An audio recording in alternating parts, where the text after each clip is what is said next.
selamat datang di podcast Edukasi Rise by BEM.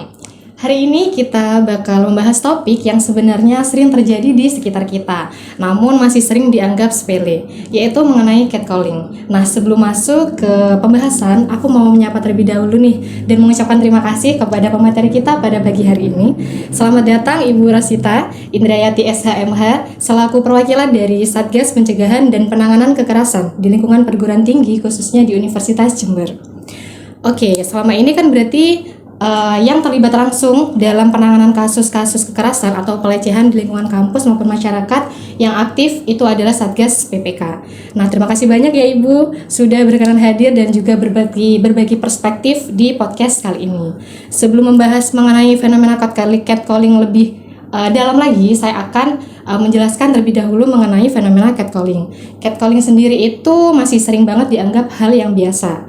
Bahkan kadang masih ada yang menganggap itu hanya bercanda atau sekedar pujian. Nah, tapi di sisi lain banyak juga yang merasa tidak nyaman, kemudian risih, bahkan takut ketika mengalami hal seperti itu. Nah, di sini aku pengen ngobrol nih langsung dari sudut pandang yang lebih dekat dengan realita di lapangan. Karena Satgas sendiri kan sering berhadapan langsung dengan kasus-kasus seperti ini. Mungkin kita mulai dari yang paling dasar terlebih dahulu nih Bu. Dari pengalaman Satgas sendiri, sebenarnya catcalling itu seperti apa yang sering terjadi di lapangan? Oke, sebelum saya menjawab, saya kan belum menyapa ya. Jadi hanya diperkenalkan, saya Rosita Indrayati. Assalamualaikum warahmatullahi wabarakatuh. Selamat pagi, salam sejahtera, salam sehat bagi kita semua. Saya ucapkan terima kasih gitu ya atas atas undangannya. Ya, kebetulan saya memang anggota Satgas PPK Universitas Jember. Saya juga kebetulan juga wakil Dekan 3 di Fakultas Hukum Universitas Jember, yang mana ya memang kami sering berhubungan dengan yang namanya mahasiswa. Jadi memang pada dasarnya kalau memang kami adalah tim penanganan gitu ya, bukan hanya penanganan tapi juga pencegahan. Tetapi karena terkadang itu memang mahasiswa itu memang terkadang memang tidak langsung ke sana tapi terkadang mereka cerita ke temennya, atau bahkan terkadang kalau dari Fakultas Hukum terkadang malah mereka mendatangi saya gitu ya untuk selanjutnya mereka bertanya terlebih dahulu, biasanya begitu, terkait dengan hal-hal yang isu-isu terkait dengan pelecehan, kekerasan ataupun yang lainnya yang menjadi kewenangan dari Satgas PPK itu sendiri. Nah, kalau terkait catcalling sebenarnya sudah lama ya ada, artinya sebelum ada PPK pun gitu, Satgas PPK pun catcalling itu sudah banyak dan sering kali terjadi gitu ya. Tapi dari sana sih memang tidak bisa kalau itu dianggap sebuah kewajaran yang seperti itu. Hanya saja memang yang tadi disampaikan misalkan fenomena catcalling misalkan ya memang sudah banyak sering terjadi, dan memang terkadang catcalling itu bukan hanya terjadi antar mahasiswa, tapi terkadang warga yang ada di lingkungan Universitas Jember itu sendiri, itu seringkali yang terjadi juga di antara mereka. Nah, fenomena yang seperti ini memang jadi dari beberapa sivitas akademika itu memang terkadang mereka ada yang melaporkan, ada yang tidak. Ya karena itu tadi, karena kalau terkadang ada yang merasa bodoh amat dan ini tidak mengganggu ya pasti tidak akan melaporkan. Tapi ada karakter mahasiswa, karakter warga, karakter sivitas akademika itu macam-macam gitu ya. Artinya memang mungkin memang tidak semua sekuat setegar gitu ya pada saat itu kan. Tapi ada yang merasa yang seperti itu saja membuat meluluhlantahkan, artinya mereka depresi, mereka merasa tertekan, mereka terlalu membatin apakah benar apa yang dikatakan, apakah selalu fenomena itu melakukan seperti itu. Artinya bahwasanya untuk hal yang seperti saya pikir bukan hanya mereka yang kuat, mereka yang mampu, tapi untuk memberantas, untuk mencegah ini semuanya harus dilaporkan begitu. Artinya dengan seperti itu ketika mereka melaporkan akan meminimalisir sebuah bentuk kejadian yang akan dilakukan oleh orang lain gitu ya. Artinya memang kerja Satgas itu memang kerjanya silent gitu ya, akan tetapi untuk hal yang seperti itu ya kami tetap akan memberikan sebuah edukasi gitu. Oke, betul Ibu.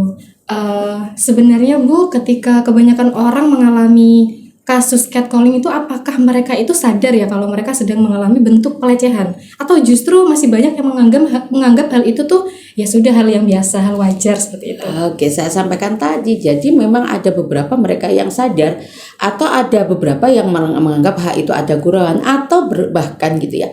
Catcalling itu kan macam-macam. Ada yang menganggap itu sebagai mungkin iya senang gitu kan kalau itu nilainya positif kan begitu. Tapi ada banyak yang juga merasa bahwasannya dia akan insecure gitu kan terhadap dirinya. Apa benar sih apa yang disampaikan itu memang saya seperti itu, memang saya seperti ini. Jadi memang hal itu bukan merupakan kewajaran sebenarnya. Sekuat apapun, selemah apapun ya tetap harus itu dilaporkan kan begitu. Jadi agar tidak mendarah daging gitu ya, dan tidak menjamur untuk hal-hal yang seperti itu. Dan memang terkadang itu jangan sampai mereka yang yang menjadi pelaku gitu ya, pelaku dari catcalling itu menganggap no problemo, tidak ada apa-apa, tidak ada efek apa-apa baginya. Itu jangan sampai ketika hal tersebut tetap ada, tetap ini, ya saya yakin hal itu akan selalu ada gitu ya. Jadi ya tetap aja tidak ada suatu bentuk kewajaran atau normalisasi terkait dengan hal itu. Semuanya itu salah kalau melakukan hal itu. Kalau misalkan seperti itu buat dirinya sendiri, jangan ungkapkan ke orang lain gitu.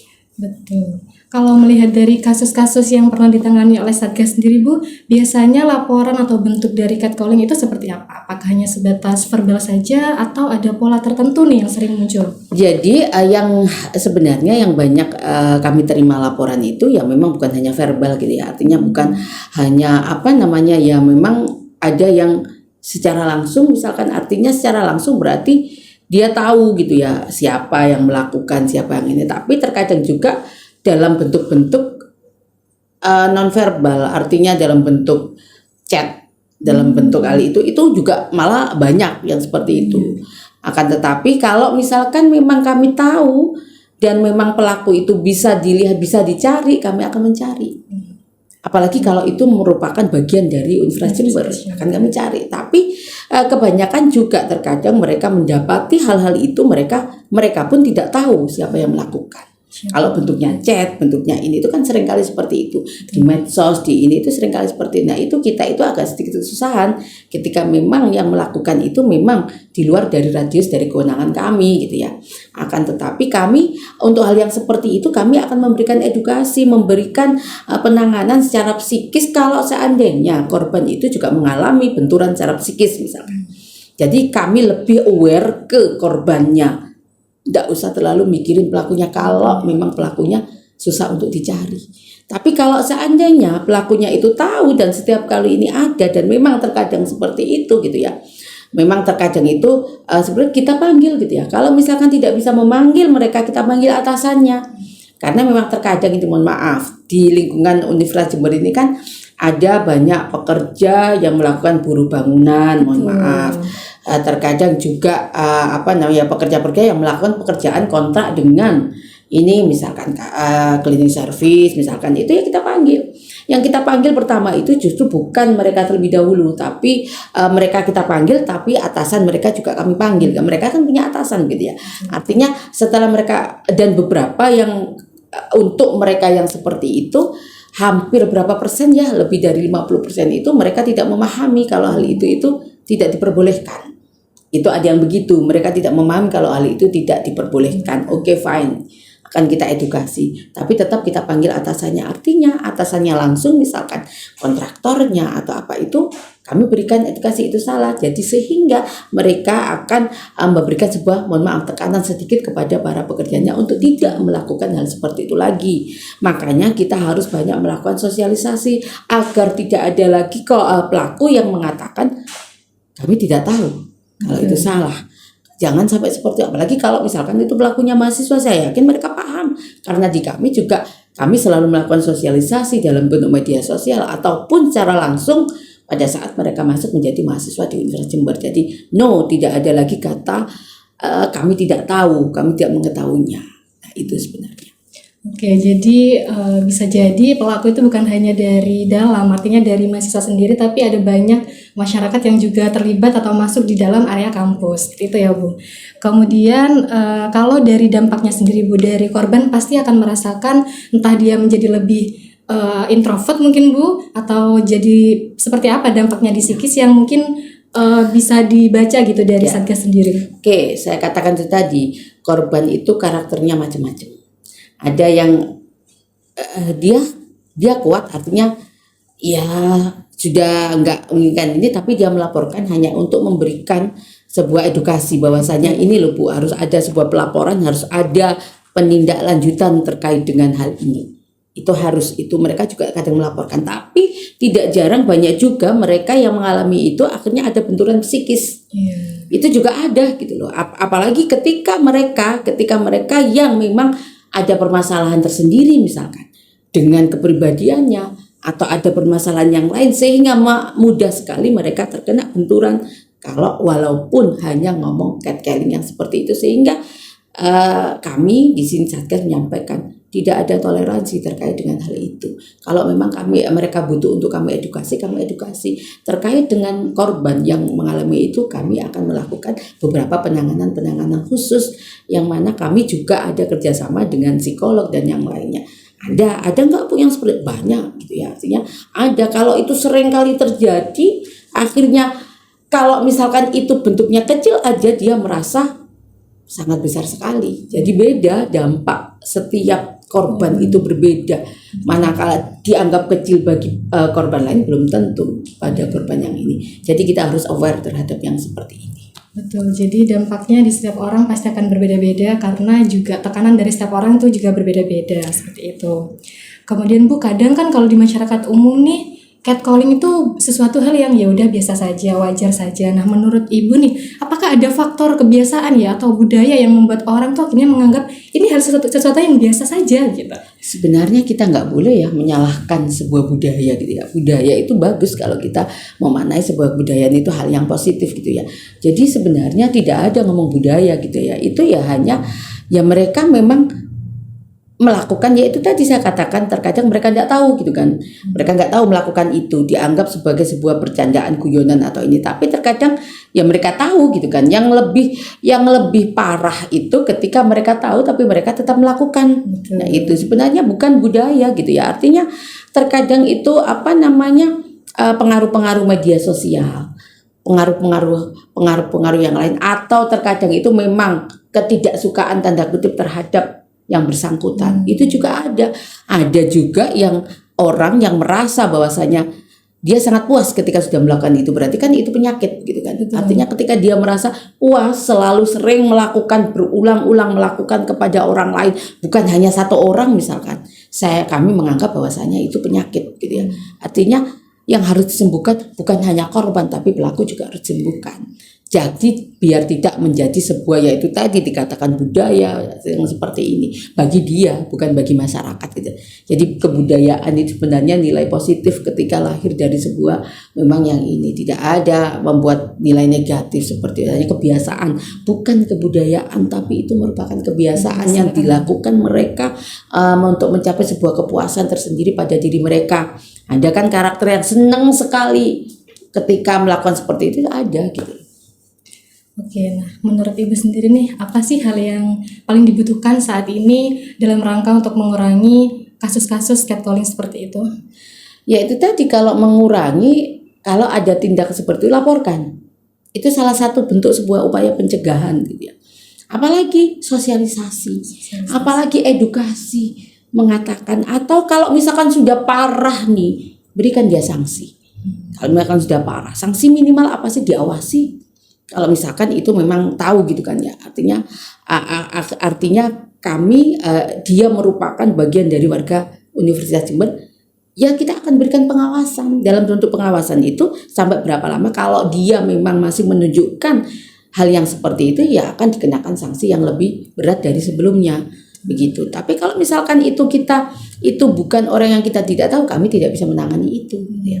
Tapi kalau sudah sampai pada tataran ada yang misalkan sampai hal yang seperti itu, sampai melukai dan yang lainnya, ya boleh kalau misalkan kita melaporkan pada yang namanya pihak yang berwajib gitu ya. Kalau misalkan sampai yang seperti itu dan diketahui ininya, orangnya tahu tapi bukan warga dari universitas gitu.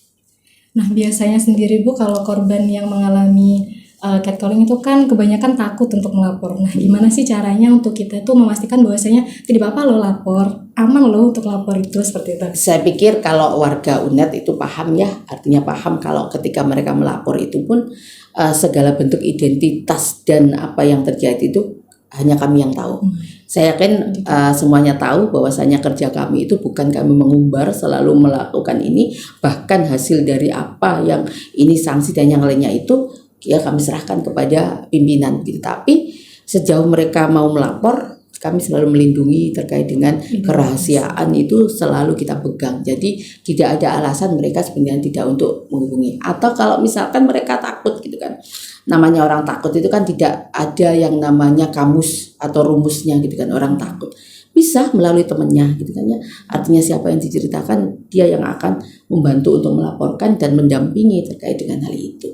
Jadi kalau misalkan memang seperti itu, kalau dia takut boleh melalui temannya untuk melaporkan kepada kami. Atau kalau misalkan itu tidak dalam bentuk laporan, terkadang korban itu hanya bentuk curhat saja. Itu terkadang terkadang mengurangi rasa depresi mereka, mengurangi rasa ini, silahkan. Kami akan tetap mengupayakan mereka agar melapor. Tapi kalau misalkan memang mereka takut untuk melaporkan, kalau kami bisa mengurangi rasa depresi mereka dengan cara memberikan curhat, akhirnya kami tangani dengan tim penanganan yang memang kompeten di bidangnya, why not, kami akan melakukan itu gitu lah. Yang terpenting membuat dia nyaman, bagaimana membuat dia dia terbebas dari depresi dan yang lainnya. Oke. Kalau kita breakdown dari hal yang lebih kecil lagi, kalau kita bahas di universitas itu kan sudah ada Satgas PPK.